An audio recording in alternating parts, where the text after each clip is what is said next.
Okay.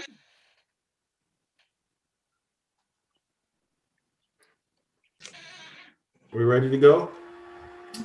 Good afternoon, everyone. Welcome to the May 10th, 2021 work session for Albany City Council. I'd like to call the meeting to order. Can we have a roll call, please? Yes, Your Honor. Mayor Alex Johnson II. Here. Councilors Olson, Here. Novak, Here. Bartholomew, Kopczynski, Here. Johnson, Here. and Smith. Here. 5 councilors present, Your Honor. Thank you very much. 5 councilors. Who's missing? Okay. So as of 2 o'clock, there was no business from the public. And so the next on the agenda would be Comprehensive Plan Development Code Priorities presented by Director Blaine. Jeff? Thank you, Mayor. Can everyone hear me? Yes. Excellent. Thank you. Good afternoon, Mayor and Council. I am following up with you today from a discussion we had at our last work session on April 26th, where we talked about planning projects and potential future planning projects. And you were kind enough to go through a ranking process for me. And my job today is to present to you those findings and then hopefully get some direction on next steps. I did want to call to your attention in the attachment, I had a minor typo in the footnote. If you're wanting to go back and look at any of the project descriptions, you would go back to the April 26th, 2021 memo, not the 2001 memo.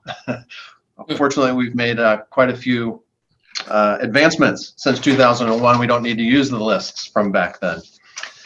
I'm going to be very brief today.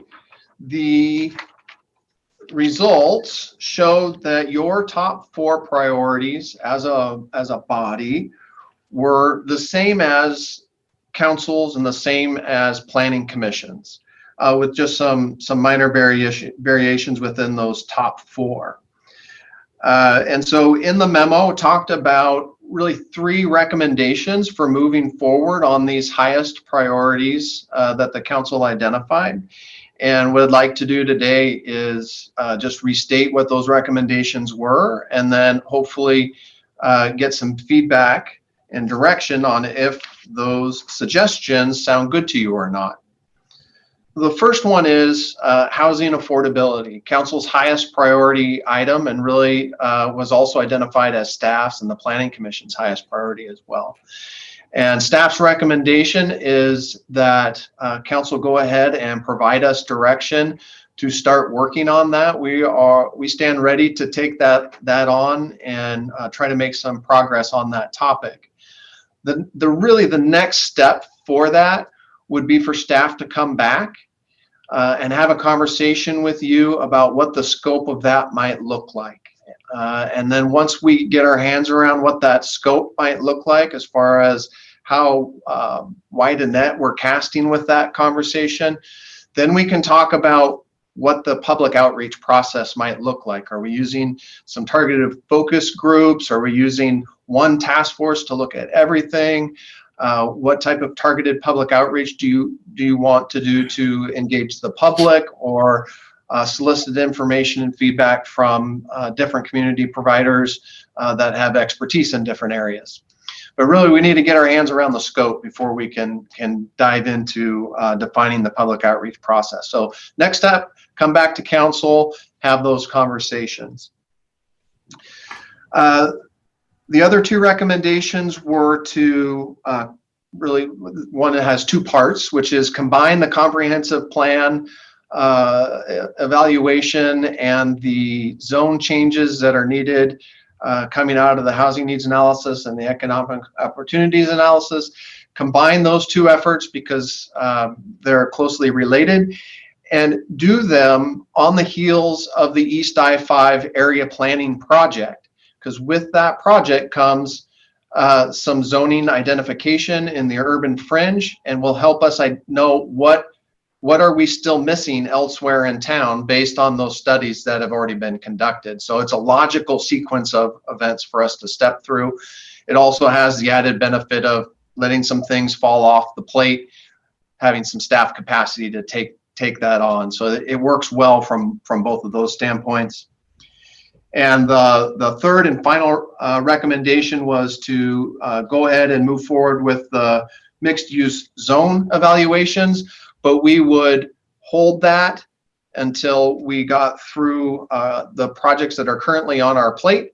And as those fell off, then we would pick that up and start moving in that, start moving into having those conversations.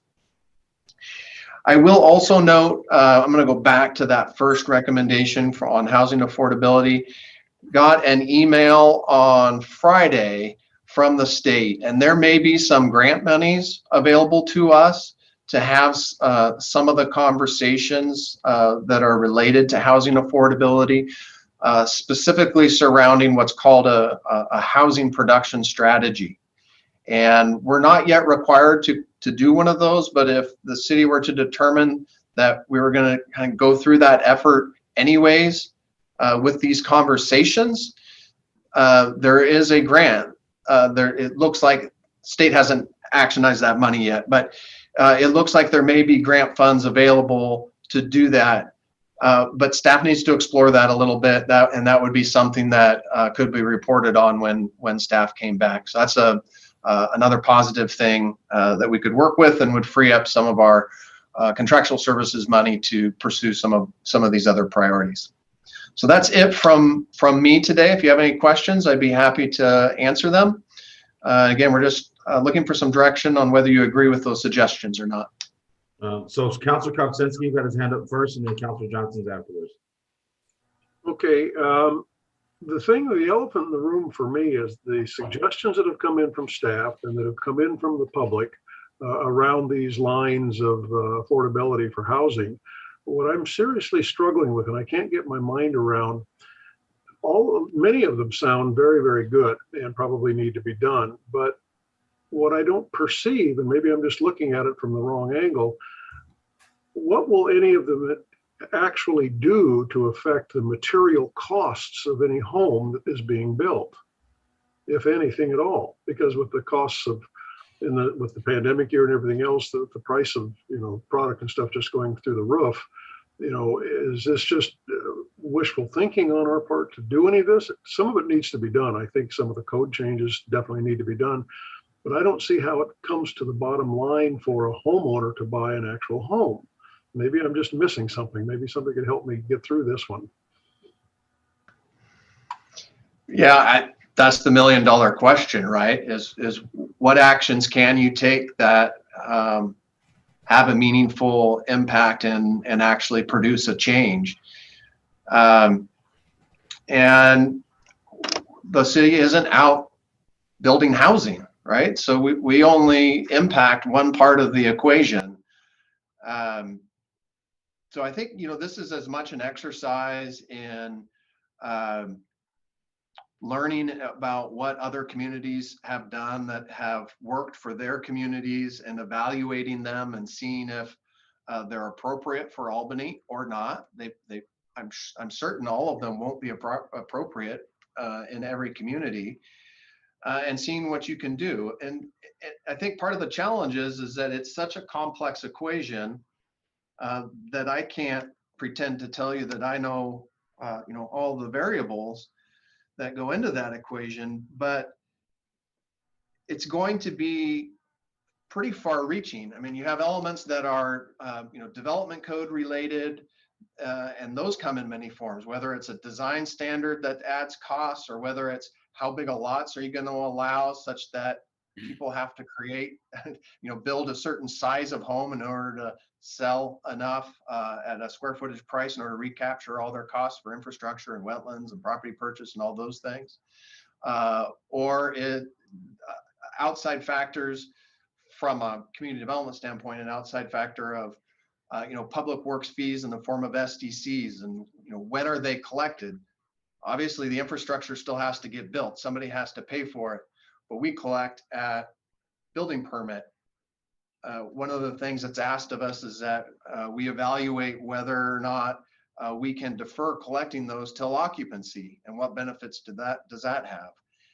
And then you get other things like implementing a construction excise tax. So you collect funds on building permits, and then you use those funds to fund different types of housing projects, maybe pay SDCs when people promise to produce certain types of housing and have deed restrictions to lock those in. That's something we have to consider. I'm not saying that's Albany's going to decide that's right for Albany, but it's it's a tool. And so, as you can see, that's kind of reaches out into all these different areas, and we don't know what's going to be what's going to be the silver bullet, or that have the biggest impact. And I think that's part of why we need to hear from people in the community that build and do these things, and see what's meaningful for them. And the scale of builder, the answers are going to vary, because deferring SDCs for some might make a big difference. Others, it might not. So I think really we don't have all the answers. We don't know what the answers are going to be. And it's a matter of having the conversation, doing the evaluations, and seeing what might make sense. Thank you. Thank you, Jeff. Councilor Johnson.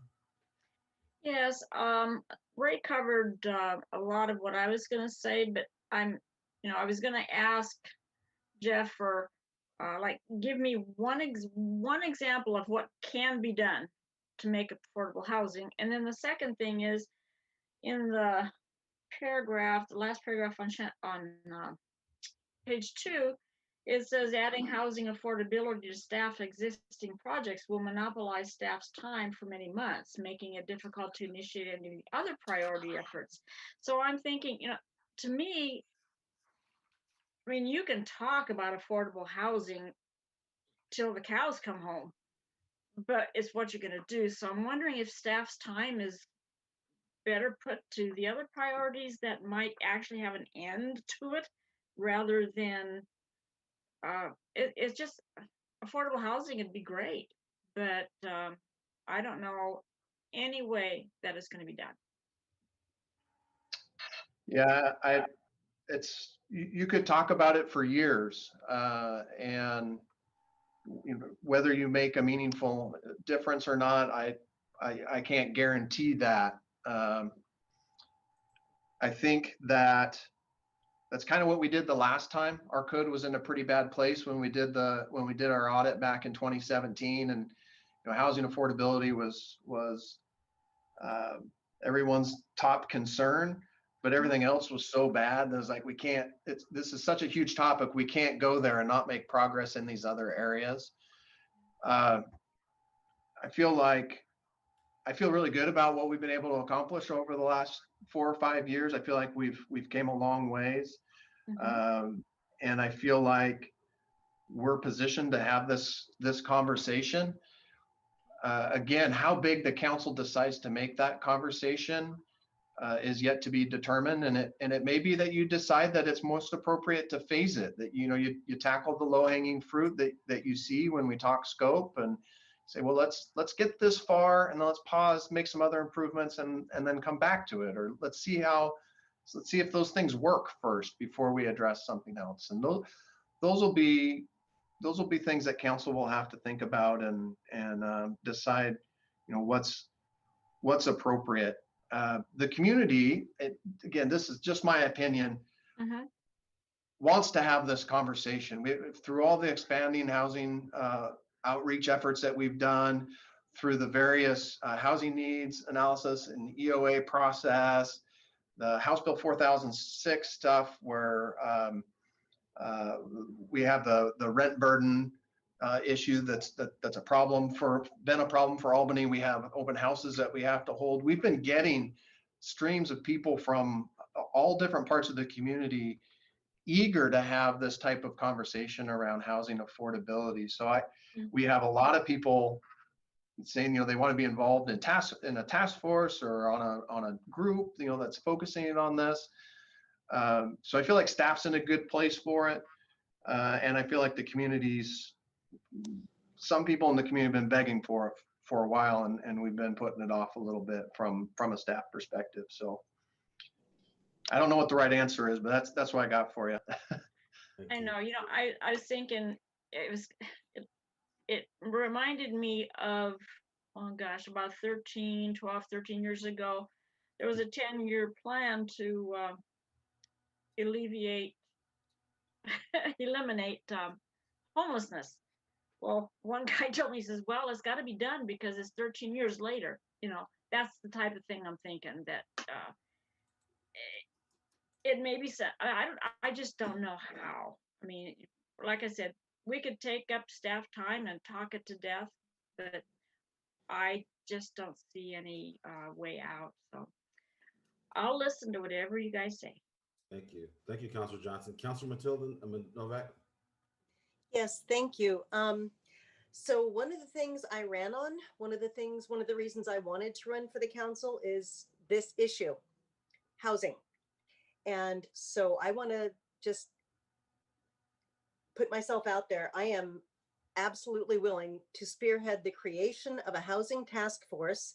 And having heard Jeff, and we have lots of people in the community, and it's wise to include local builders and planners. I can get a nice team together, and maybe that will help alleviate issues that staff would say, we don't have time. I'd probably want to work with one staff person because they know things that, city and staff, we work together. So, but I will put together a team. A little bit was going to save for my business from the council, the fact that I just had a wonderful meeting with Emma and Lee at Helping Hands. And I'm going to be meeting with Amelia at Second Chance. And I have talked to a number, I'm sure we all have talked to constituents who are very concerned about this issue, because as Jeff rightly pointed out, the entire community is massively concerned. So as I say, this is part of my heart. This is part of why I ran, and I will put myself out there and say that I am willing to spearhead the creation of a housing task force.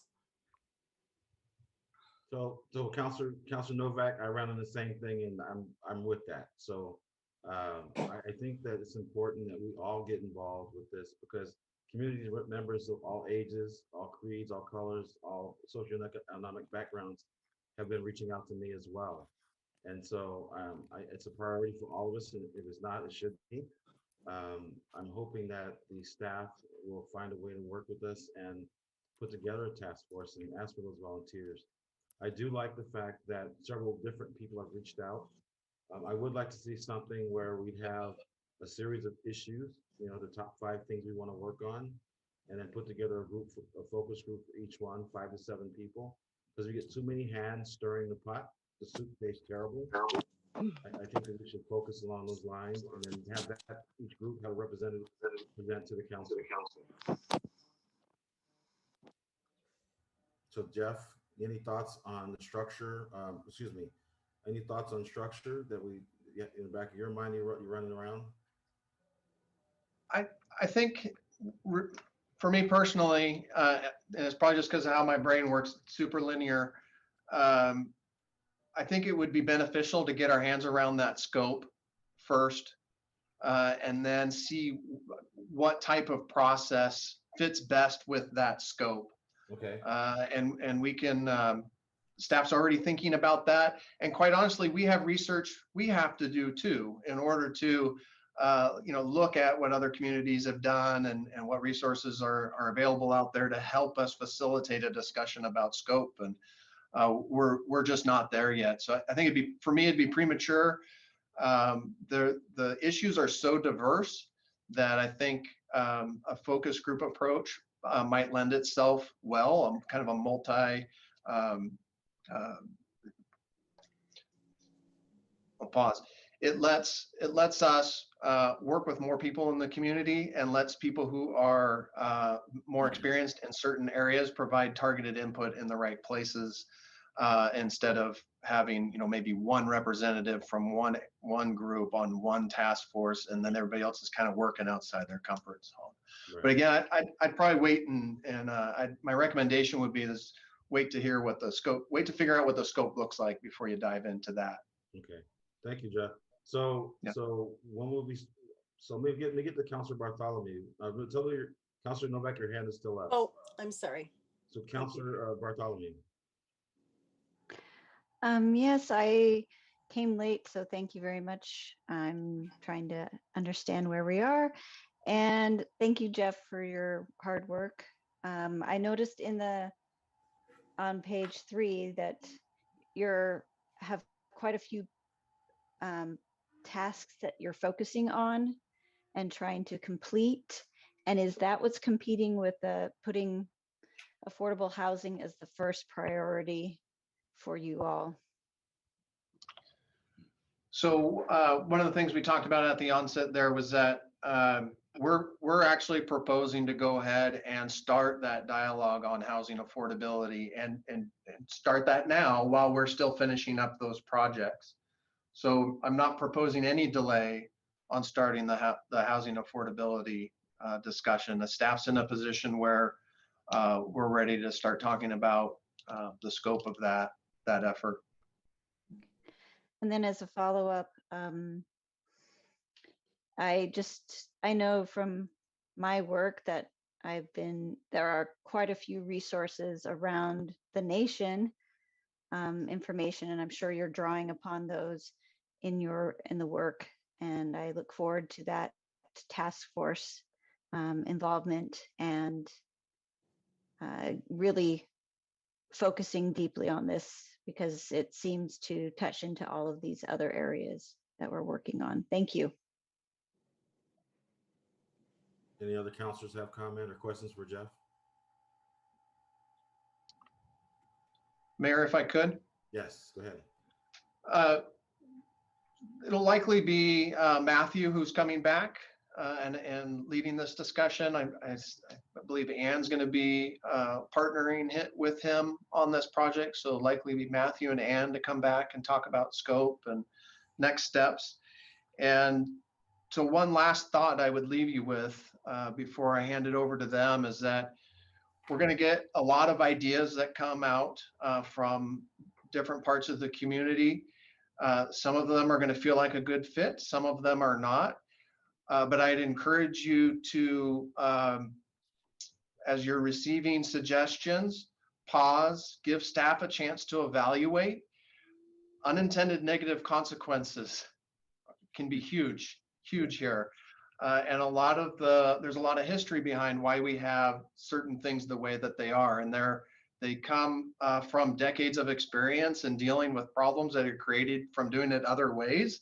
So not to say that everything should always be done the same way. That's certainly not the case, but please give staff an opportunity to evaluate and tell you the history behind why things are the way that they are, so you have all the information to weigh before you make a decision. So thank you, Mayor. Thank you. So we get back to the agenda. Next item is the city services fee rate discussion. Peter Trochin, Sean Park, and Gina Yeager. Page 5 and 6 for the discussion. And Mayor, I was hoping to get a direction, maybe by way of a vote, if those three recommendations are to council's. I thought we'd done that, liking. I'm sorry. So council, what are you thinking about the 3 recommendations? I have a question. Go ahead, Councilor. Thank you, if I may. So Mr. Blaine was saying he wants to deal with the scope first, and could I just get a reiteration? Can't hear you, Matilda. Okay. I'm not muted. Oh, you're good. Yeah, I'm not No, no. muted. Could I just hear Mr. Blaine rephrase what he means by scope, that we're going to examine the scope first. So the scope, please just let me hear that again, if you'd be so kind.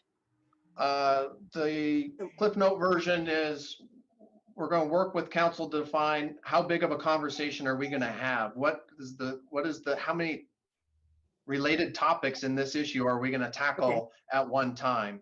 Then once we have those, then we could move on and figure out what's the best way to engage the community to talk about that set of issues. Thank you. Okay. Are you good, Councilman Novak? Yeah, I guess so. I mean, I know housing affordability is rather a monstrous topic, or can be. So I just kind of really want to move the process along, and I'm learning that in government, nothing moves very quickly. So council, he's looking for, Jeff's looking for guidance. So would you like him to start with the scope, to define the scope, partnering, working with us, and then moving to the next item? I think that's the way to go, so that at least we know what we're looking at. So do you need a motion? Or do we just need to say yes? If you support going forward, looking at the scope, trying to determine that, I think he'll be very beneficial to him. Mhm. Jeff? I don't personally need a motion. Head nods are fine. It's just mostly making sure that we're moving in the direction that council wants us to move. All right. I believe Thank that you. everyone's on board. Yeah. Is that what you need, Jeff, Director? Go for it. Figure it out. Okay, he's got it. Thank you. Okay, next up again is the city services fee rate discussion. Peter Trotzen, Sean Park, and Gina Yeager, pages 5 and 6. All right, thank you, Mayor. Yeah, it's pages 5 and 6 of your packet. And Sean and Gina and I are here this evening to kind of carry the conversation on a little bit further. We won't be talking for a long time. I would really rather give you all a chance to talk, to debate, and to ask questions. This is the last step before you would potentially adopt an ordinance implementing a city services fee. So we're getting near the end of constructing this vehicle for you. And we do need one last decision from you. And if you look at page 5 and you look at the table that Sean has constructed there, you'll recognize it. It's kind of a slimmed down version of what you've looked at before. We have recommended in the memo that you consider adopting $9 as the base rate for the city services fee.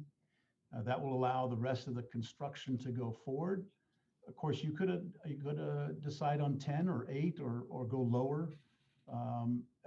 It's up to you. But the reason that we looked at $9 was because if you look over to the far right of that table, that 2.8 million is approximately the amount that we would need to close the looming gap in the biennial budget. If you look at page 6, well, there's a discussion about the low income assistance program. And we have recommended in the memo here that the council would consider a 25% discount rate. But, you know, in the conversation that we've had since this memo was written, we've kind of acknowledged the fact, and it's here in the memo too, that ultimately what the council would like to do, what we've heard you say before, is you'd like to standardize low-income discount program across the utilities. In other words, not have a special one for the city services fee and a special one for water, but standardize it across all of them. Currently, the low-income assistance program provides low-income assistance to seniors and disabled persons who meet a particular threshold income. And they are then exempted, and they get the first, and then we can have Jeff Babbitt address this if there's questions about how that program works. If we were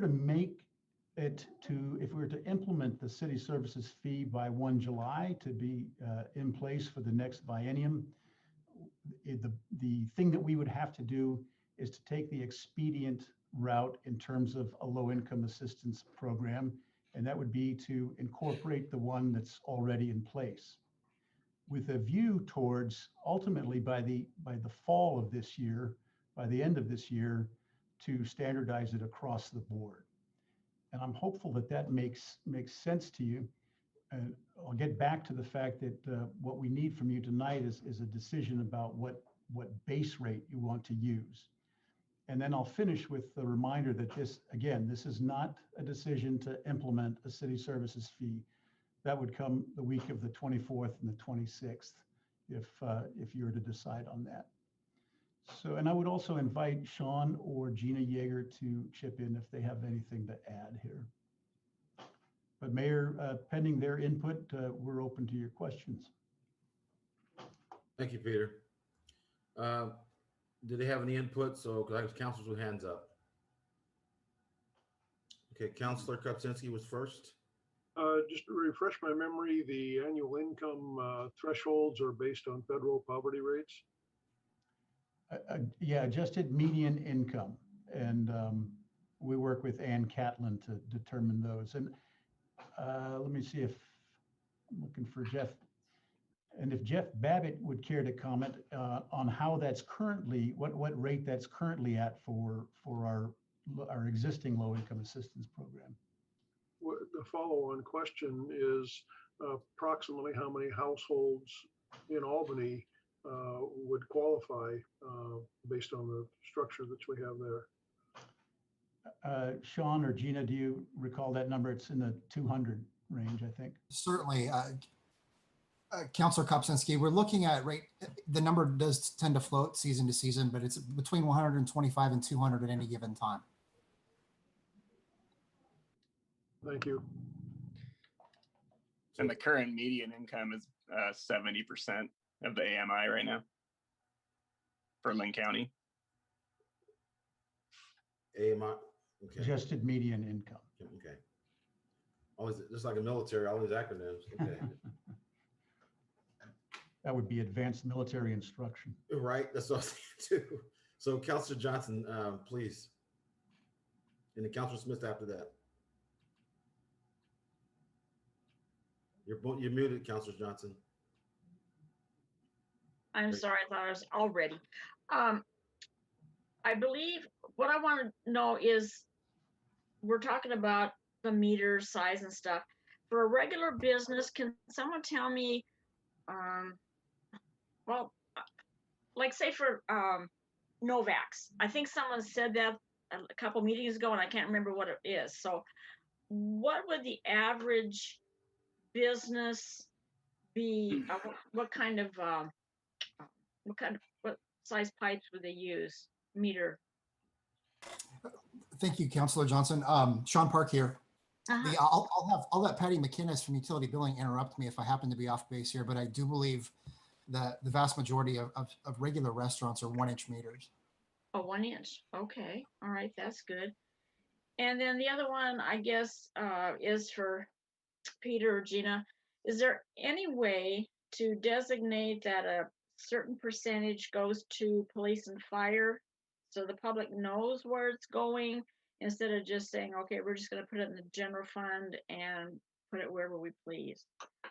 That seems to me that's been the most conversations I've had with people, is that they want to make sure that police and fire are kept whole as much as possible, of course. And I just wondered if, because we haven't designated it or anything, and so I just wondered if that was possible. Traditionally, we have allocated funding. The reason it's the general fund is so that it gives you some flexibility to meet emerging needs. But traditionally, the fire has been budgeted about 41%. And Gina could refresh my memory with respect to police. And you could commit to a percentage, but every time when you do that, you're binding your hands a little bit and yes, making it so that in the future you can't be as flexible as you might need to be. So, yeah. Gina. Well, okay. Peter's exactly right. Police is about the same percentage as fire right now.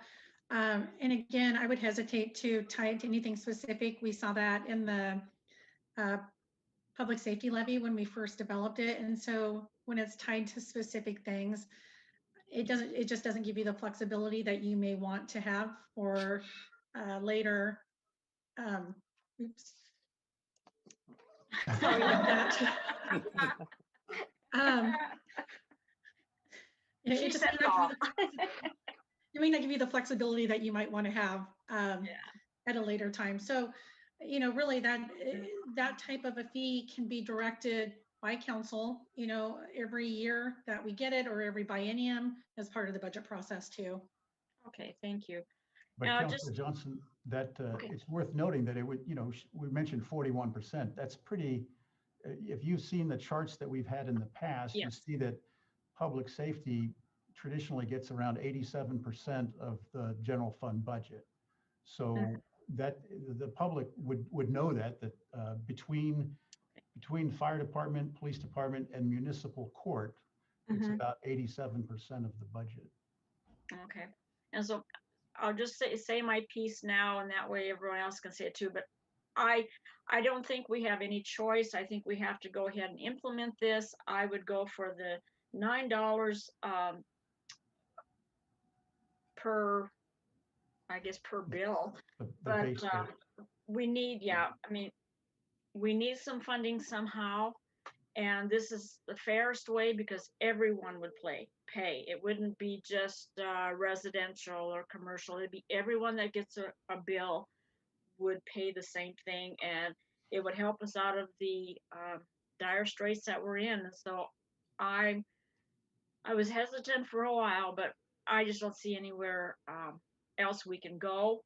I mean, we don't have that money tree out in the parking lot, so I guess we're just gonna have to bite the bullet and not kick the can down the road. Are So you making a motion?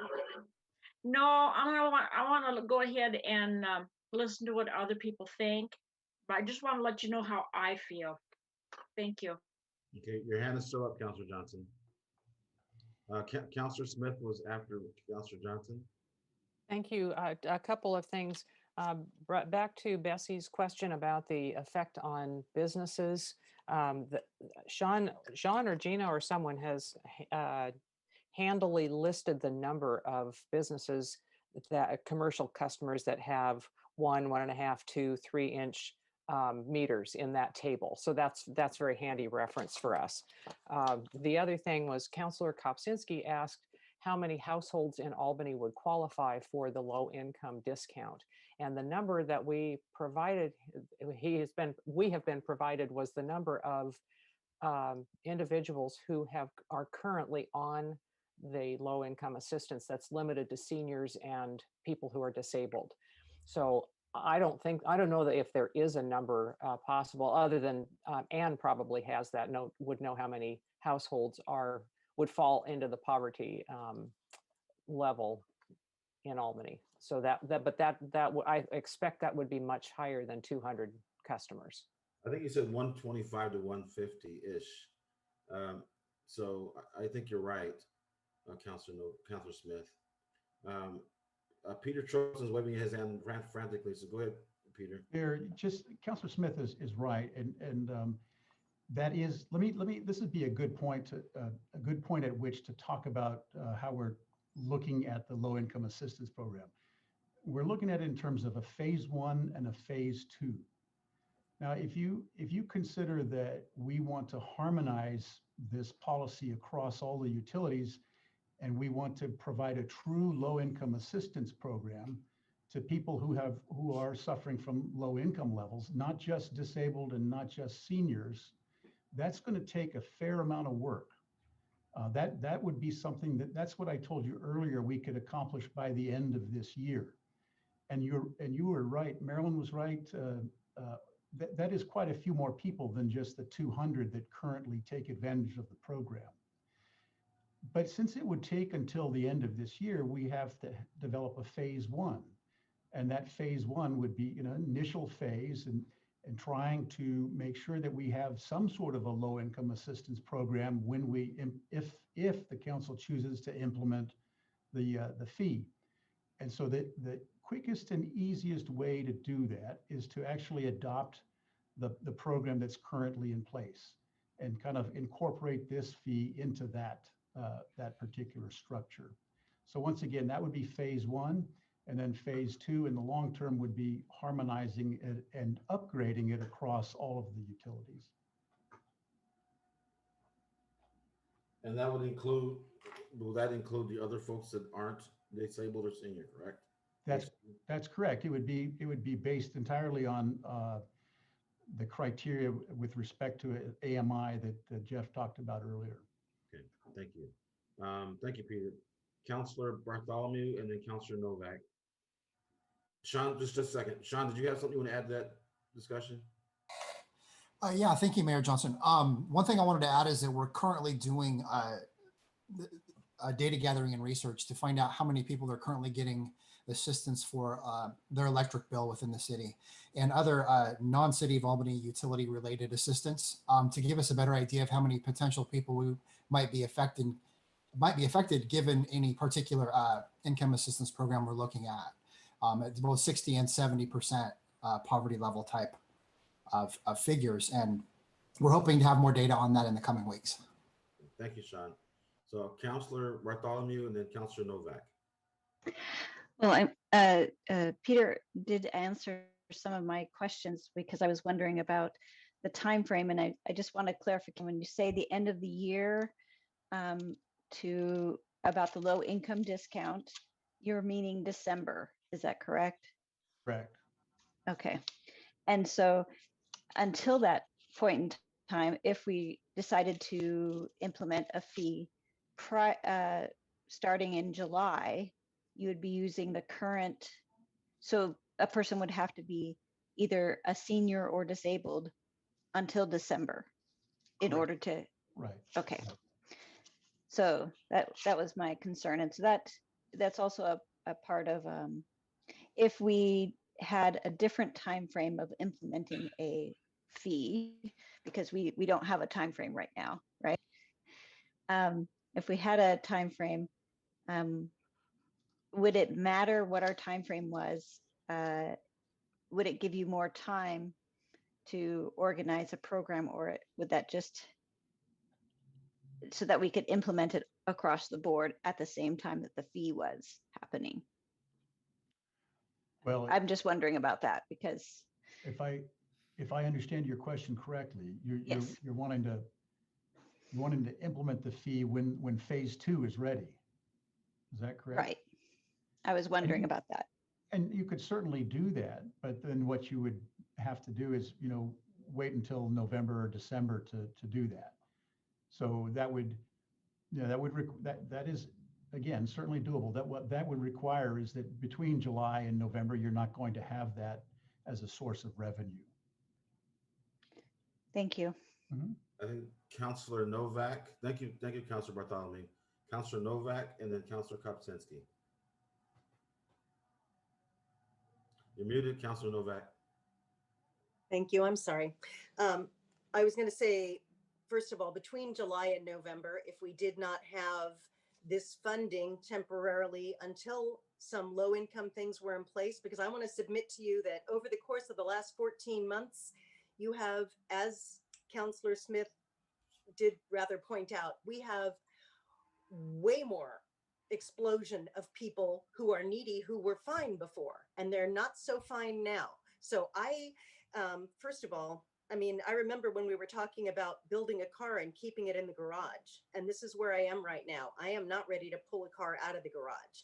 If I might consider pulling the car out of the garage if we had something seriously equitable in place for people who've been impacted by these last 14 months, which is way more than 100 to 200 households. And in the meantime, we know that we have some money coming from the government that's going to arrive probably before July 1st. I don't know the timing on that. I can't remember what was said. And even though it's not the full 9 million, and I'm now understanding that that 9 million is going to be spread over the biennium, if I heard correctly, it seems to me like we could find some money in those monies that are coming to us first to plug this gap. Because I'm hearing from constituents. I have a letter from a constituent that is absolutely germane to the topic at hand that I will happily share with you all so you can hear it, if that's okay, if I may. May I? Would that be all right? I'd recommend you submit it to the city clerk or one of the, or who else is on this call, or Allison or Holly, and get it to all of us at the same time. Okay, well, you'd be getting it at the same time if I read it to you. That's why I don't mind doing that. You can read Pardon it me? from the council. Okay, because it is germane to the topic of the utility fee. So that's the reason I mention it now. Yeah, I'll wait till business of the council if that's the right thing to do. Thank you. Okay. Councillor Kopczynski. Just a hypothetical, what happens or how would this utility or this low income process affect or be working with a landlord that rents primarily to low income people? How does that be assessed or whatever if the people that are renting are low income? Right. If you look at the second column of that table on page 5, Multifamily per EDU? yeah, that's the rate that they would pay, which is effectively about a 20% discount. But there's no way you wouldn't pass that through to the individual. It's incorporated into that fee structure there. So if the landlord would pay the water bill, but that would be figured into that billing cycle for the landlord? Well, so if it was 10 units, and say you pick the $9 rate, it would be $7.20 per month per unit. So it'd be, a bill of a little over $70 for that particular building. Okay, so it's the apartment complex, say 10 units. And if they all have the same size conduit, then they would be based on that rate. Right. Okay, thank you. Councilor Johnson. Thank you, Councilor Kopczynski. Councilor Johnson. I was just wondering, do the people have to, I would assume they would have to apply for the discounted rate, because who would know? And then, is it done like yearly, an annual review or something? I don't know the answer, so I appreciate it. So Councilor Johnson, Sean Park just stuck his hand up. So let me go to him, Councilor Novak, before you. Go ahead, Sean. Thank you, Mayor Johnson. Excuse me, and Councilor Johnson. What we're looking at is currently the low income assistance program is renewed every year. They reapply. And the new low income assistance program that we'll be looking to implement for the city services fee would be the same thing. We would need to generate a public awareness campaign and begin signing people up for that. Currently, we partner with CSC, who runs the interview processes for our customers to become enrolled in those programs. Oh, okay, great. Thank you. Thank you. Thank you, Sean. Councilor Novak, you were next. No, forgive me. I had just forgotten to lower my hand again, so I don't have anything at this time. Councilor, okay, there you go. Any other councilors have any comment? I haven't heard from Councilor Olson on this topic yet. Oh, I think the $9 charge is pretty good. I'm wondering, do we know what percentage of the cities of approximately our size in Oregon have already instituted this kind of a fee? I know we talked about it the other day, but I don't think we know what percent. Are we, is it about 10%, 50%? I'm guessing it's higher than maybe 50%. Councilor Olson, Sean would have the latest research on that for us, but I believe it was over 50 cities have done it. And I think there's a little over 240 cities in Oregon. So quick public math, that's about 30%, I think. Okay. Yes, and the conclusion to that is that we're not the only city that's being driven to this type of links to come up with a decent amount of income. We're all suffering from the urge to cut taxes back in the 90s, and chickens are coming home to roost. And the other thing, of course, is that back in the same period, the state legislature, in their wisdom or lack thereof, fixed the rate at which our taxes can increase, and those chickens are coming home to roost. So seems to me we really have not much of a choice. We, other than going up and pillaging the Salem legislature and seeing if we could make them come up with a decent kind of a property tax formula. I don't think we want to pull a Trump and try and take over the state legislature. So, yeah, I would advocate for the $9 per thousand. Peter, your hand was still up. Thank you, Councilor Olson. Your hand was still up, Peter. Yes, sir. Ann Catlin advises that according to the census, Albany had about 2,459 households that were below the poverty level. And actually not the census, that's the ACS data. And most of those, she points out, are likely renters. So the discount applications would probably come from homeowners, and her estimate is around 700 households or so would be eligible for that. And I also, while you've given me the opportunity, Mayor, I have to point out that the preliminary guidance from the Treasury Department is that you're not to use ARPA funds to plug holes in the budget. Because they are one-time funds, they should be used to make a wise investment that's going to yield a return in the future. So starting a new program, you know, or somehow using it to paper over a problem that you have that's a structural problem is only going to perpetuate that problem. Okay.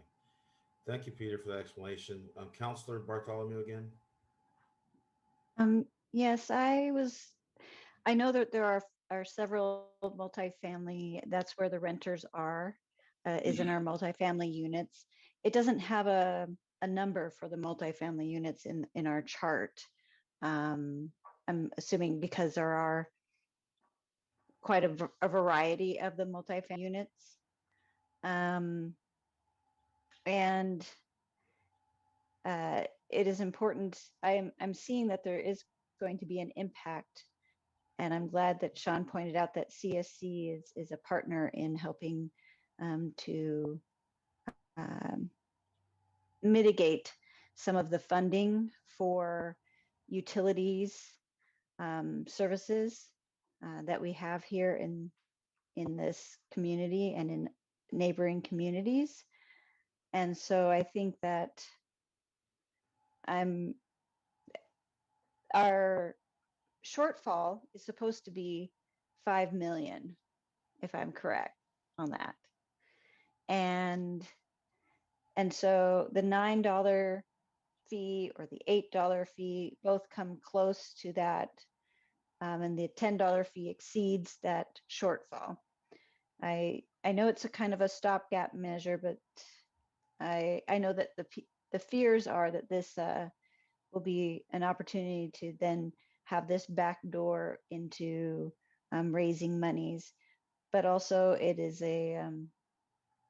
as long as we can be transparent as much as possible in the process, I think we can help alleviate some people's fears of what's happening with this issue.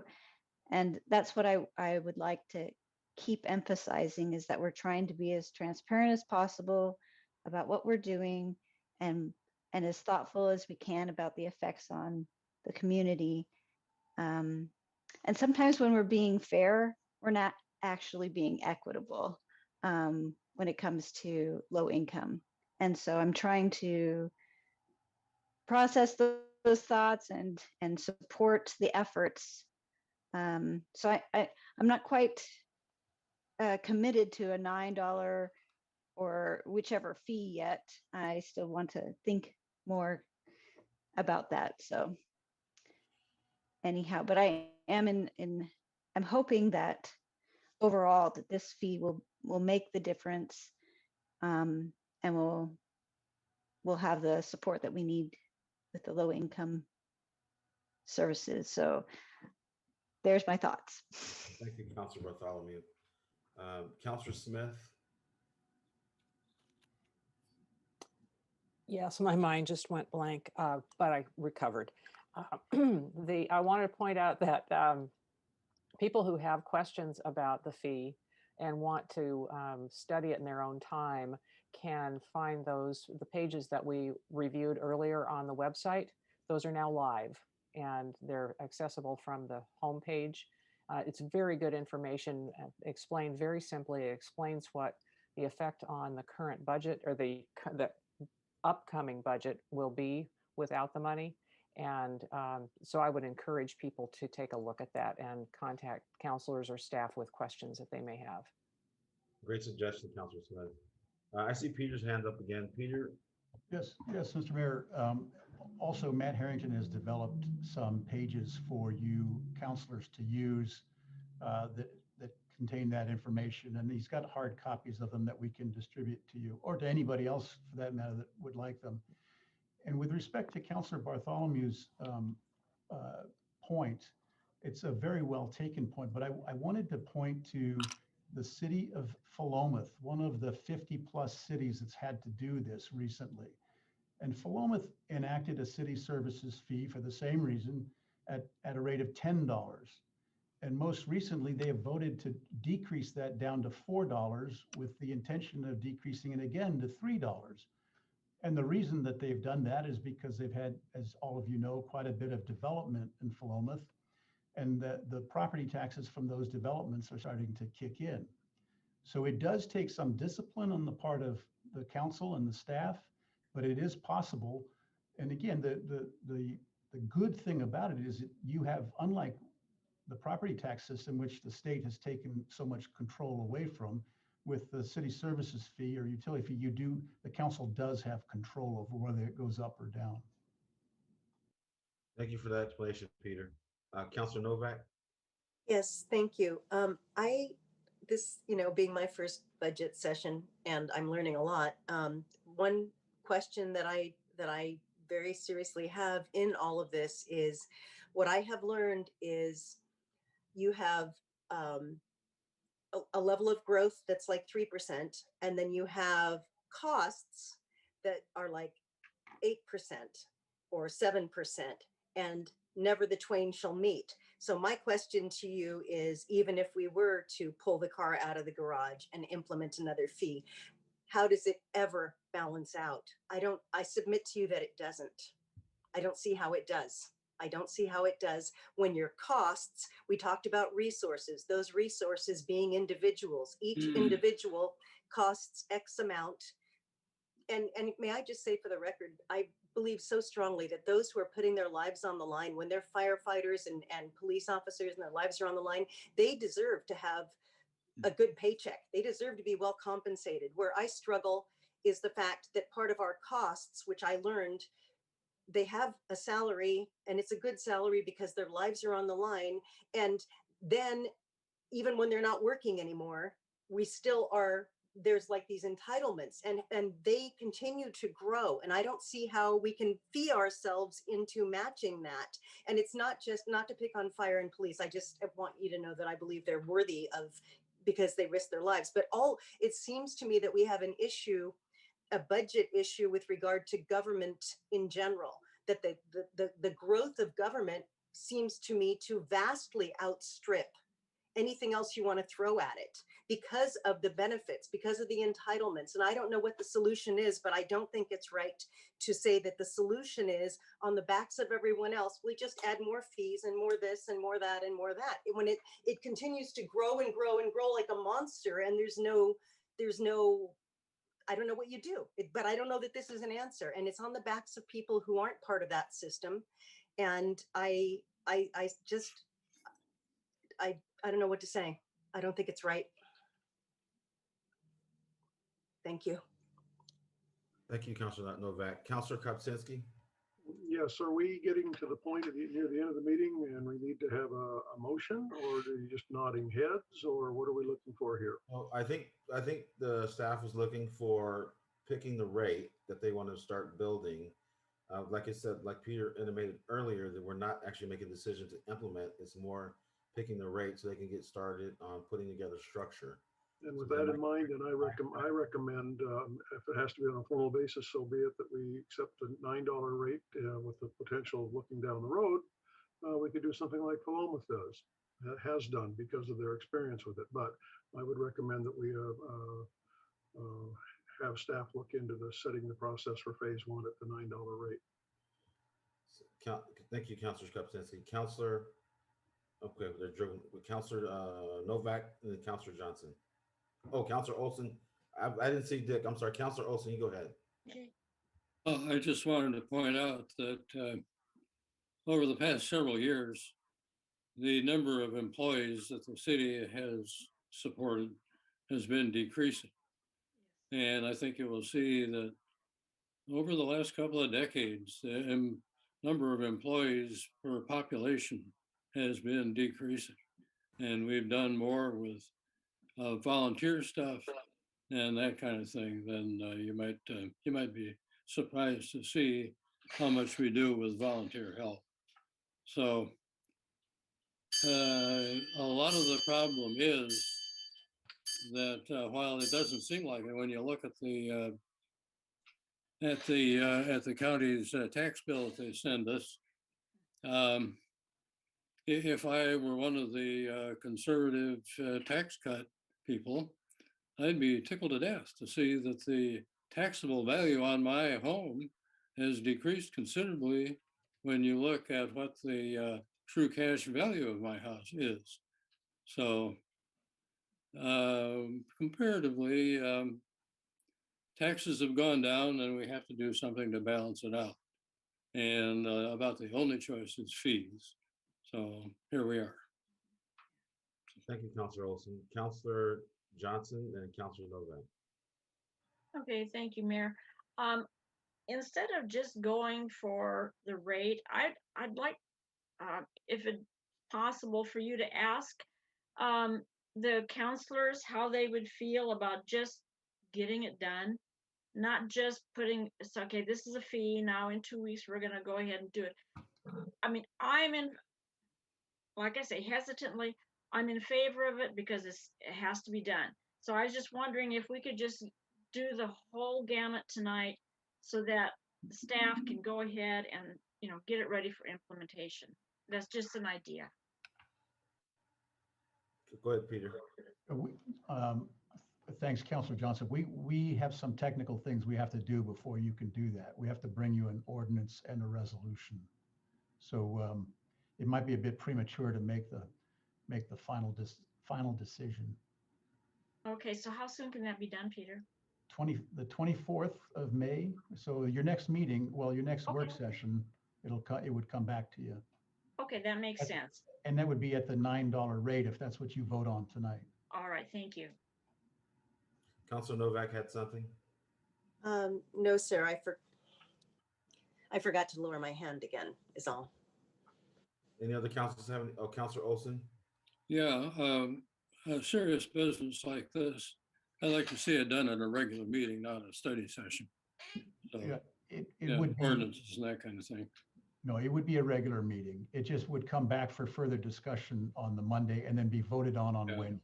Yeah, eventually we're going to be able to have public meetings where people can be there, and I'd like to keep on doing, well, it's all serious stuff, but ordinances and that thing I'd like to do at public meeting, regular meetings. As a matter of fact, Councilor Olson, we're prepared. You'll see in your packet that you don't have to make a decision tonight. There's a memo in for Wednesday, and you can make the decision Wednesday night if you like. Yeah, thank about you. the rate. Counselor Kropczynski, do you have something?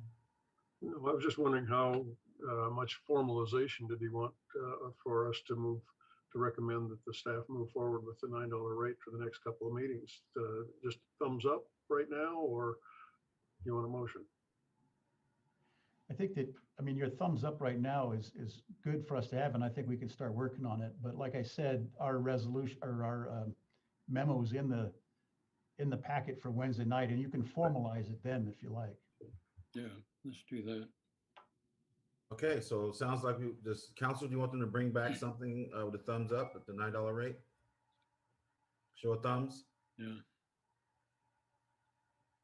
You got a thumb up, Dick? Is your Yes, thumb I up, believe Dick? you did there, Mayor. Dick, Counselor Olson, is your thumb up? Yeah, Okay. yeah. Well, thank you. Okay, is that in the discussion? Peter, do you have what you need? Yes, sir. Thank you. Thank you. Next up is business from the council. Counselor Kropczynski's first up on the screen. Nothing. Counselor Johnson?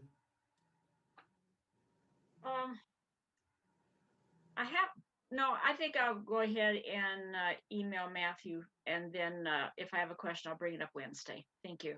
Thank you. Counselor Novak?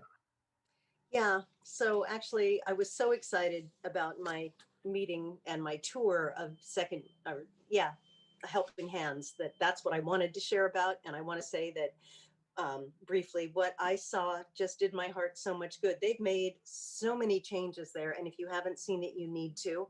A fellow is running their kitchen who worked for us at one time, and we are also well acquainted with another of their success stories. And I'm just going to say how excited I am at the fact that at some point after we have established our scope on the housing task force, we will put together a housing task force, and I am excited to be a part of that. So now this letter, I wasn't planning on doing this today, so forgive me. In today's Democrat Herald, this is dated, or it's referencing March 25th, Albany works to set utility fee rate, which apparently has been part of the budget discussions for over a year. Under one plan, residential households would pay $9 a month. City Manager Peter Troadson is quoted as saying that money, Troadson said, is sorely needed to continue paying for city services such as police and fire. This is disingenuous at best.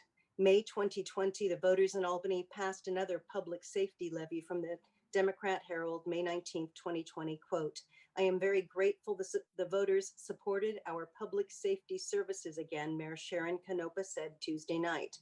The levy collects $1.15 per 1,000 of assessed value from residents' property tax bills each year, with the money going toward funding the fire and police departments, both of which faced cuts during the last budget cycle.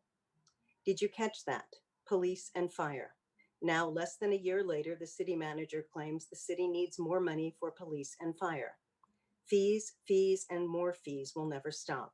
As stated by former city councilor Tom Nelson, the city's mantra seems to be, if the market will bear it, charge it. And since other cities are now charging utility fees, Albany should as well. The city already collects franchise fees for all cell phones, internet, cable, a stormwater fee, and regular increases for water and sewer. Government always takes more unless we stand up. All levels of government work for we the people. Thank you. Thank you for that, Councilor Novak. Are you going to enter that, send that to the city or one of the, either Holly or Allison or Mary so we can all get a copy of that? Well, I will do that. I had permission to read it, but I guess I have permission from the same individual who I just read it to forward it to all of you. So, okay, I will. All right. Councilor Smith. Only one thing, I just wanted to know if the author of that letter will be identified in the letter. I hadn't asked permission. I will do so before I submit it to you all. And if they're okay with me giving their, yes, I understand. It's helpful for me to know that, yeah. Well, it's not me. I guarantee you, I didn't write this. It's from a constituent. It's just, it's always helpful for me to know that the person is truly a constituent. Yeah. May I just say, as far as that goes, though, I do have constituents, not very many. Most of them do identify themselves, but I have had multiple letters from constituents who do not give their name for whatever reason. And I've never insisted on that at all. When they do, I'll name it. And if they tell me, or if they don't give a name or they say a concerned constituent, then I leave it at that. But I can at least ask permission to get initials, if that's okay, if they want to remain semi-anonymous. And this individual might, I don't know. I'm concerned about that because we get a lot of criticism from people on social media who don't live here. They are not our constituents. They have very strong opinions about what we do, but no, but I know this individual. At least I know that they exist and they're a living, breathing person who is in my ward. Well, they're looking at us, and they know who we are. We don't know who they are, and I just don't think that's fair. I had one other topic. I will wait until Wednesday. It's not urgent. Thank you, Councilor Smith. Councilor Bartholomew. Nothing at this time. Thank you. Counselor Olson. I think I had a chance, but I would like to say that I hope the people who are mystified by why we seem to need more money listen to tonight's discussion so that they can understand that shrinking income and the need for, I think, necessary services mean that we need an alternative source of money. So, thank you. Thank you. Is that all the counselors? I believe it is. I had a couple things tonight. I received a report today from a person that lives in an apartment complex next to Maple Lawn that there are people camping on Maple Lawn in the back. So I'd like to figure out if we can get that looked at. I greatly appreciate it. This weekend, the AVA was filming a video of people shopping, and was really nice to see people in Albany, going down the streets and talking to people and going in stores and buying things from our city. It was really good to see the turnout. There was an antique bike show out at the Deluxe Brewing. Spiritopia had a tasting, and I saw some wonderful Albany folks in their tweed downtown at Spiritopia. So it was really good to see those folks. And we stopped by Urban Act Supply, and I watched folks buy things and participate in our economy. So it was really good to see that this weekend. So thank you to Rebecca Bond for taking me out and showing me what's going on in the city on a weekend, because I was the third wheel this weekend anyway, because it was Mother's Day. So, and then, and also we talked briefly about this a few months ago about opportunities to merge some of the cities and advisory groups. And I was wondering if we can get an update maybe at the end of the month meeting. It'd be great to hear. I greatly appreciate that. And then other than that, I received a request from an organization, where's it at? Looking for a recommendation for the National Independence Day Parade for our high schools to participate. And so I'm going to send them an email recommending the Red Hawks in South Albany and West Albany Bulldogs receive information about that event in Washington, D.C. And other than that, I hope all the mothers and moms and grandmoms I hope you all had a wonderful Mother's Day celebration. I think it was tremendous to see the number of young families out, the number of people out with their children and grandchildren having dinners and meals and sharing their experiences on social media. And I think I'm done for the evening. The city manager has a report. And please, Peter. Thank you, Mayor. Just very briefly, the letter that Councilor Novak read, that's one that touches me too, but in a way that I feel obligated to comment on. This is not me asking for money. This is your government, and these are your services. This is the city's services. It's called a city services fees. It's entirely within your prerogative as a community to decide you want a lower level of service. But I have never heard anybody say that. We have, as you know, we've taken great steps to cut back on costs. And most of the costs that you hear about are uncontrollable from our perspective.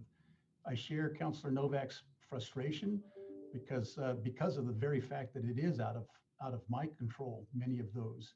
So, it's not something that we take lightly. And the fact that we're putting a lot of energy into a low income assistance program, I think is a testament to that. And also, with respect to the public safety levy, Marilyn can correct my facts, but that levy has been around since 2001 or 2002, and it's never, to my knowledge, it's been raised once very early, but it's stayed the same ever since. So it's become part of the base funding. If you were to take that public safety levy away and vote against it, which again, that's up to the voters, that would take away 10% of the base funding of the police department and the fire department, which they have come to rely upon for the last 20 years. So it's great to bring it up, but it has to be put into context of what it actually means. And then finally, I have to note that right before you convened here this evening, I think we got the Treasury guidance that we've been waiting for the ARPA funding. I haven't yet had a chance to open it up and look at it. But I think it's here, if it's the email that I think it is. And I have spoken to almost all of this team who are going to look at our proposed projects. And we'll keep you advised every step of the way. And that's all I have, Mr. Mayor. Thank you so much, Peter. So I'm going to go ahead and call for the adjournment. We have another meeting right after this. And I thank you all for coming this evening. And we have a joint planning session coming up. And I believe it's with another link. Holly's Do we at- have to retune in or can we just stay here? Yeah, me too. We do have to retune in. It's a Can we have different 5 link. minutes? Yes, let's take a 10-minute biological break and then come back in. So I will see you all at 5:25.